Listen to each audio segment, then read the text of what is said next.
Happy New Year mga idol. Marlon Tapales may amnesia na. Cuadro Alas, General Casimero hindi na makilala. Dapat si John Riel Casimero. Sino yun? Hindi mo kilala yun. Hindi ko kilala yun. Okay. Huwag nating kalimutan mga idol, bago pa man mangyari ang bakbakang Naoya Inoue kontra Marlon Tapales, nauna nang bumanat si Marlon Tapales na siya ang maging bangungot ng monster ng Japan, Naoya Inoue. At sinakyan naman ito ng isang boxing expert kuno na dating tagapunas ng Angas ng Pinas Cuadro Alas, Janril Casimero, na sinabi, Marlon Tapales will shock the world.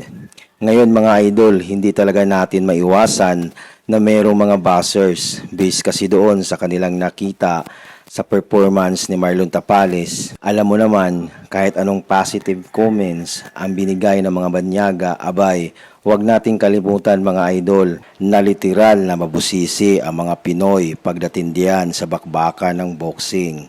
Kung atin kasing pagbabasihan mga idol ang pahayag ni Marlon Tapales na hindi raw malakas ang mga patama na binibitawan ni Naoya Inoue sa kanya, pero makikita natin na nabalot ng pasa ang mukha ni Marlon Tapales, samantala wala namang halos-galos ang monster ng Japan. Kung sa conditioning naman ni Marlon Tapales ang ating pag-uusapan, literal na kulang ito dahil base sa sinabi ulit ni Marlon Tapales, bigla na lamang siyang nabuwal sa 10th round dahil hindi na kinaya ang sa kanyang katawan, at nakikita natin na halos sinalo na ni Marlon Tapales ang mga suntok ni Naoya Inoue, kaya literal din talaga nabibigay ang katawan ni Marlon Tapales.